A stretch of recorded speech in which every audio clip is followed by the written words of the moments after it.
Hi, this is Sunil. As promised last time, this episode is going to let you in on ways you can assess a deal to see if it makes sense to you as an investor. Strap yourself in for some goodies.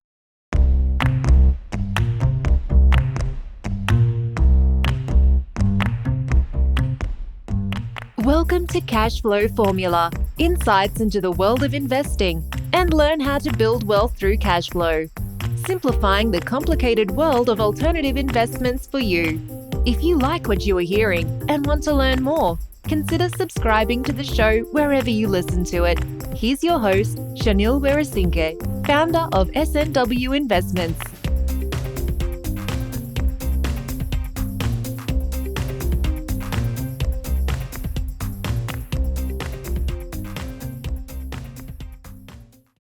Yeah. So I grew up in the St. Petersburg, Florida area.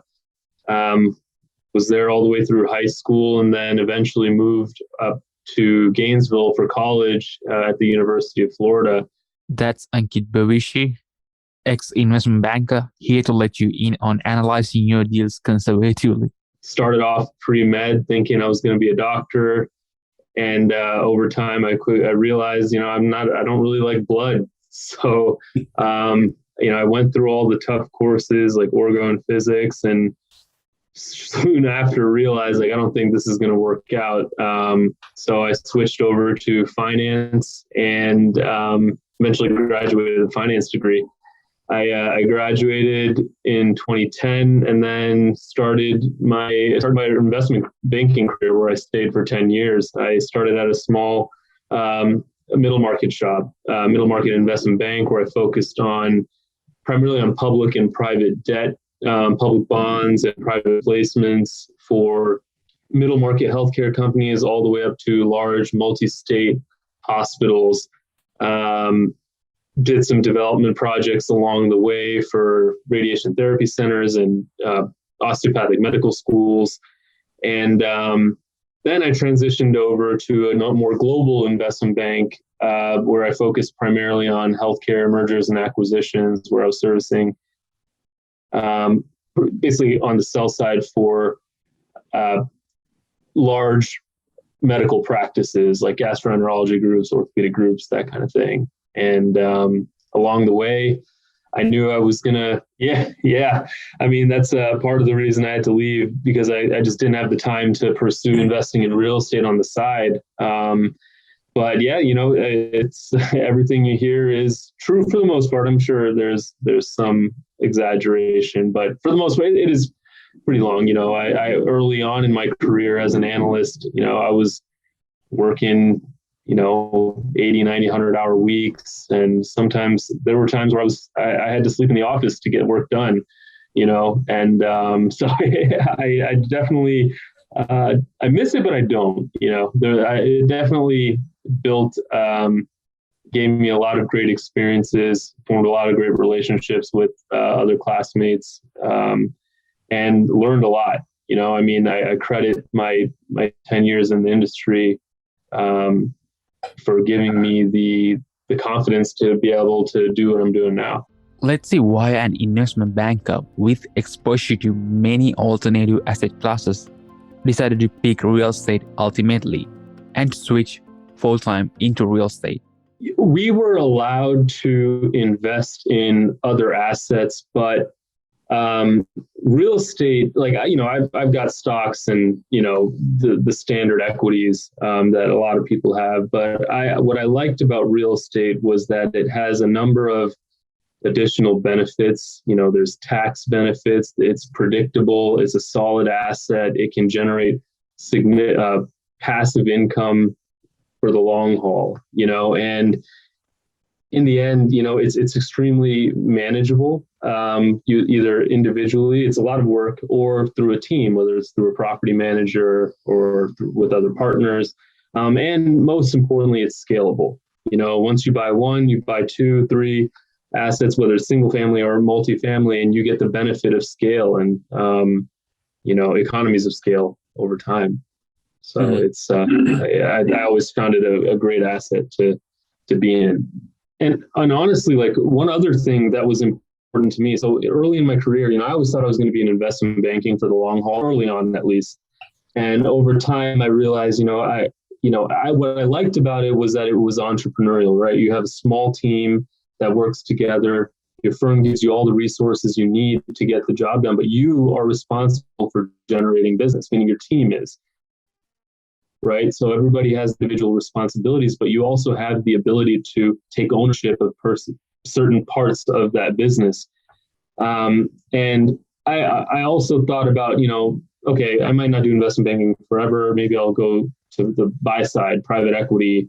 Mm-hmm. And, but I realized I've always wanted to start my own business. And when I came across multifamily, I realized that this business is a way to combine my desire to get into private equity with starting my own business and getting into real estate all in one, And, multifamily, I started off on the single family side with trying to buy single family homes. And that just it was too difficult to do while I was working. And when I ultimately decided to leave my career and get into multifamily, I realized that, multifamily is essentially a business that you're buying, right? And you can inject capital into it to drive value, grow it, and then ultimately hold on to it or sell it down the road.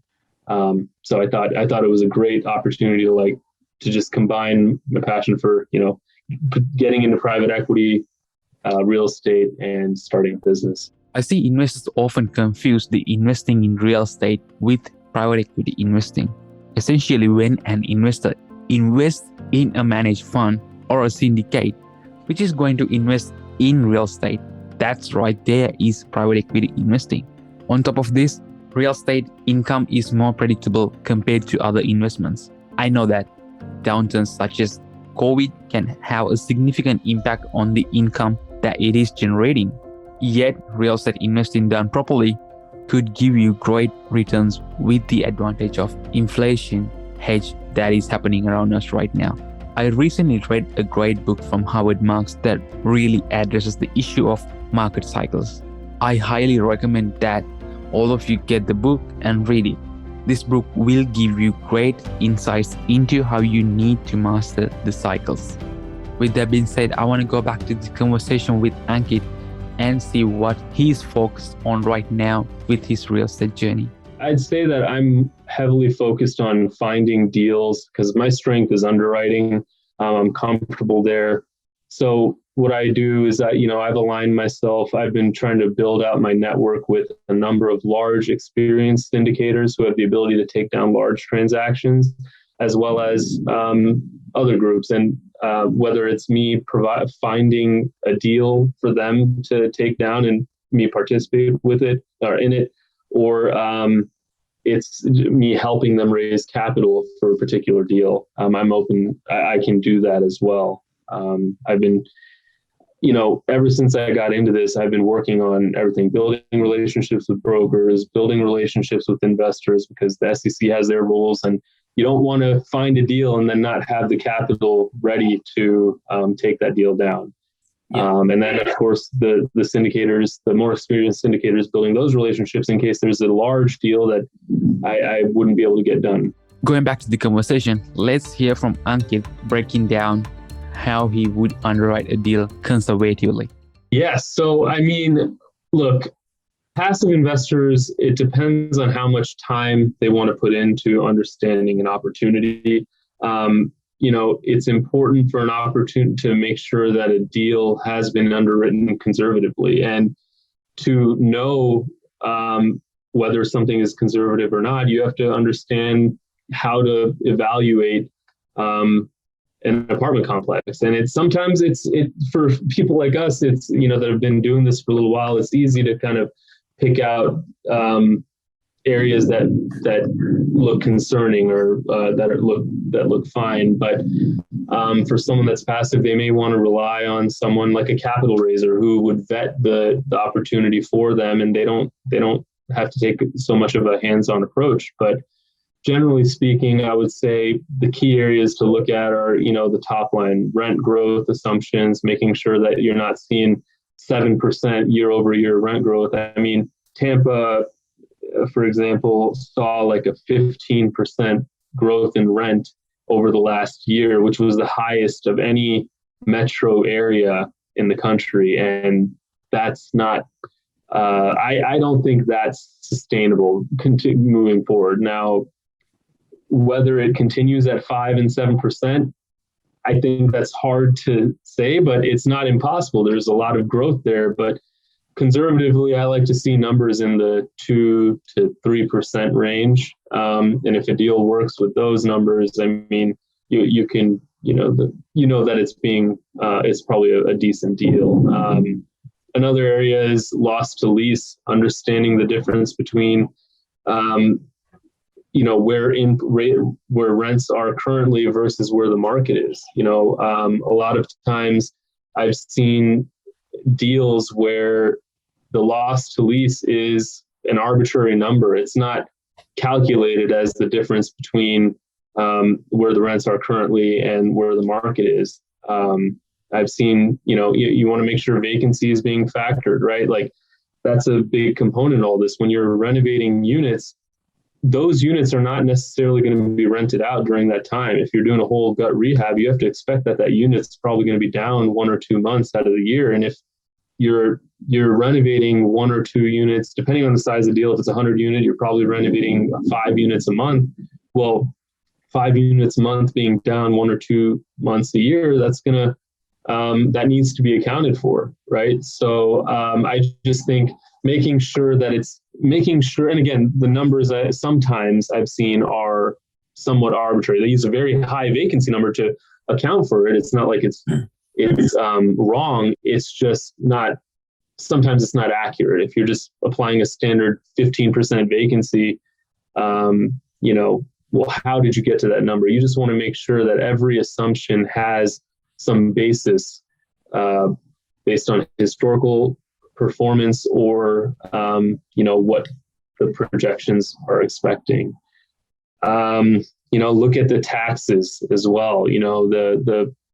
When you purchase a property, there's a good chance you're going to get reassessed at a higher value. If the property was last purchased at $1 million and then 10 years later it's purchased at $3 million, you're going to be paying taxes on that 3%, the assessed value based on that $3 million purchase price. So you want to make sure that the tax amount has been adjusted for that. Insurance, I've seen situations where insurance in most parts of the country, insurance is probably right around $500 on average, $500 per unit. Mm-hmm. But in places like Florida, especially if you're in a flood zone, it's up to $1,000 a unit, and that can really impact a deal. So if someone's thinking that the existing assets insurance is only $400, you can't assume that you're going to lock in a $400 per unit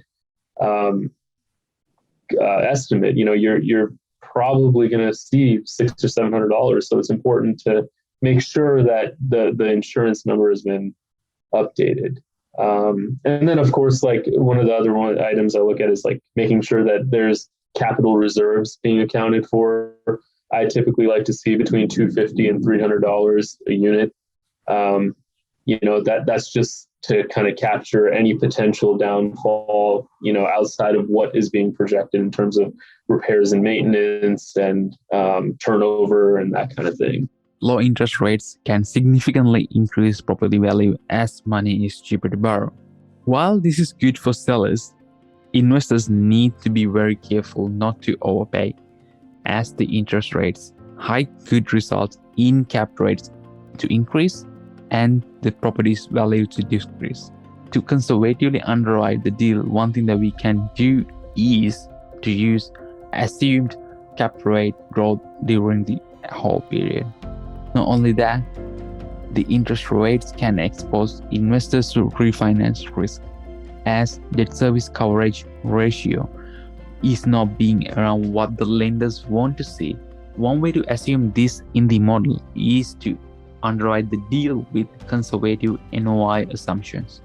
Here's Ankit again with his point of view on property management. But the other issue is, a lot of folks don't like the smaller assets because it's not as efficient in terms of property management. You tend to you don't have the benefit of on-site property management. So you have to rely on a property manager that isn't on site, but has to make sure they're tending to it day to day. And there can be issues with that at times, but I still think as an investor, if you have the time to manage your property manager properly, you can unlock a lot of value for yourself and, capitalize on a great value. So the chances are they're not really paying attention to things like IRR. They probably look at, how much am I earning per year relative to how much I've invested. So cash on cash, they might not call it that, but they look at that percentage, and then they'll compare it to the stock market to see. And if they can earn 8% or 6 to 8% cash on cash through real estate, that might be a nice little hedge against a potential equity market decline in the future, where the equity market lately has been like, I think the 10-year investor return was like 10% or something like that. 30-year was between 7 and 10% per year. So, it's a good way to kind of diversify a little bit and put your money into something real, tangible. So,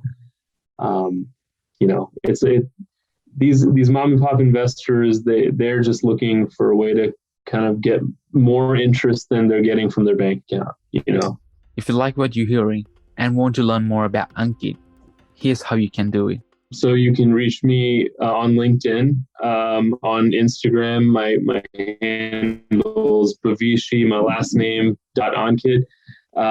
My firm's firm name is Blueacre Capital, so blueacrecapital.com, and my email is abavishi@blueacrecapital.com. Well, that's a wrap for this episode, and hope to catch you in the next one. Thanks for listening to the show. Remember to join us again next week for another episode. Learn more about what we discussed here by visiting our website, cashflowformula.com.au. Until next time.